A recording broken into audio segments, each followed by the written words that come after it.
Hello everyone. आज चाहिँ मैले बाइनरी सर्चलाई चाहिँ रिकर्सिभ एप्रोचले सल्भ गर्नेछु। हामीले कसरी रिकर्सिभ एप्रोच युज गरेर बाइनरी सर्च गर्न सकिन्छ भन्ने कुरा हेर्नेछौँ यो भिडियोमा चाहिँ। र यो भिडियो भनेको डिएसएफर जाभास्क्रिप्ट प्लेलिस्टको भिडियो हो। र यो भिडियो सुरु गर्नुभन्दा अगाडि चाहिँ मैले हजुरहरूलाई योभन्दा अगाडि भिडियोको सानो इक्जाम्पल हजुरहरूलाई गराउनु छ। यहाँनिर चाहिँ एउटा मिस्टेक भएको थियो, त्यही भएर चाहिँ हामीले कहाँनिर मिस्टेक भएको छ त्यो कुरा हेर्छौँ।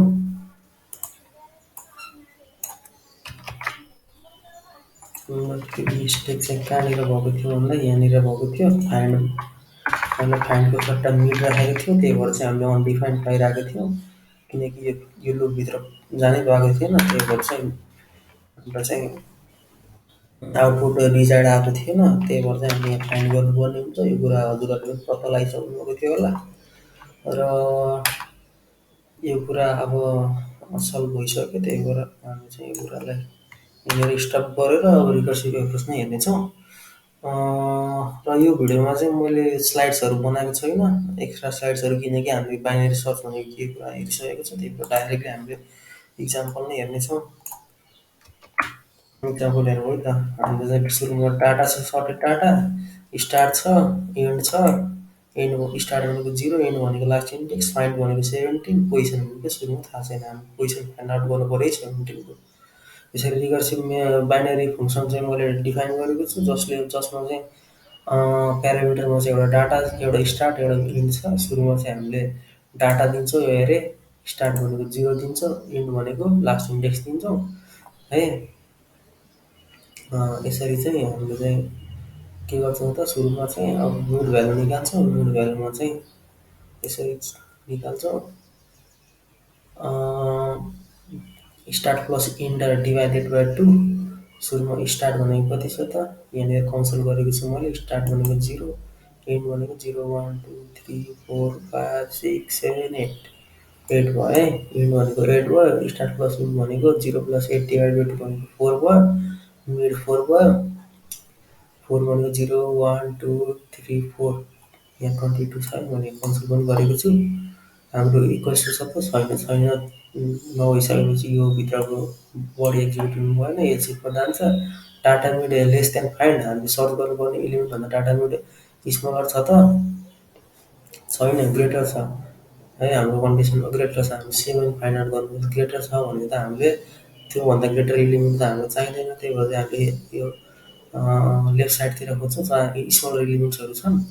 त्यही भएर चाहिँ हामीले के गरिन्छ त भन्दाखेरि यो एल्सभित्रको स्टेटमेन्ट एक्जिक्युट गरिन्छ, जसमा चाहिँ स्टार्ट डाटा भनेको डाटा नै हुन्छ, स्टार्ट भनेको 0 नै नभन्छ।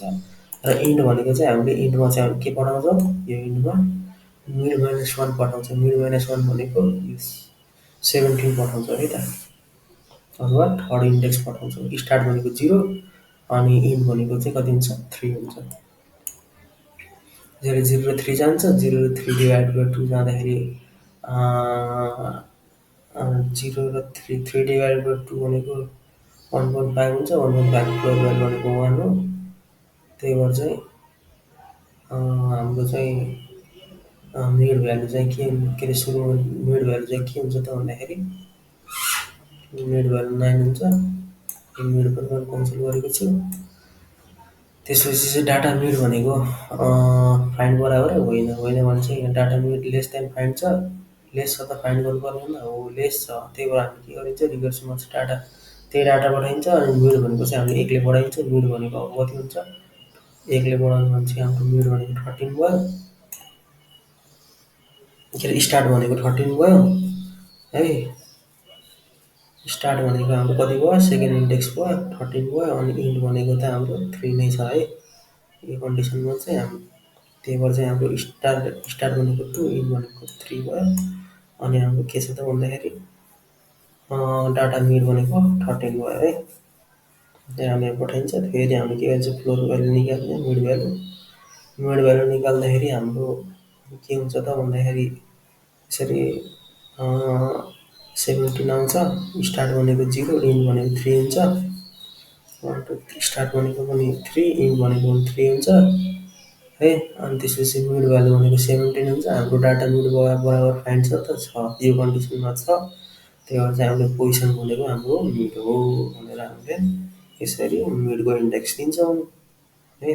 थर्ड इन्डेक्स दिन्छौँ अनि त्यसपछि रिटर्न ट्रु गरिदिन्छौँ अनि हाम्रो फङ्सन एक्जिक्युसन यहाँनिर स्टप हुन्छ। त्यसपछि हामीले लास्टमा चाहिँ के गर्छ, त्यसरी कन्सोल गर्छ हाम्रो पोजिसनलाई है। अनि हामीले हाम्रो आउटपुट पनि पाउँछौँ। यसरी हामी के गर्न सकिन्छ त सजिलैसँग हामीले रिकर्सिभ एप्रोचले हाम्रो बाइनरी सर्च गर्न सकिन्छ। सजिलो छ है आउटपुट। र यो भिडियोमा यदि कुनै पनि कन्फ्युजन छ भने हजुरहरूले कमेन्ट गर्नु होला। र यदि भिडियो युजफुल लागेको छ भने भिडियोलाई लाइक गर्नु होला। र आउने भिडियोहरू हेर्नको लागि चाहिँ यस्तै आउने अपकमिङ भिडियोजहरू हेर्नको लागि चाहिँ च्यानललाई सब्सक्राइब पनि गर्नु होला। र आउने भिडियोमा चाहिँ मैले सिलेक्सन सर्ट भनेको के हो भन्ने कुरा हजुरहरूलाई बुझाउने छु। अन्त बाइनरी लिनियर सर्च पनि गऱ्यौँ, बाइनरी सर्च पनि गऱ्यौँ। अब सेलेक्ट सर्ट भनेको कस्तो खाले सर्ट हेर्छौँ है त अर्को भिडियोमा। Thank you for watching this video. See in the next video.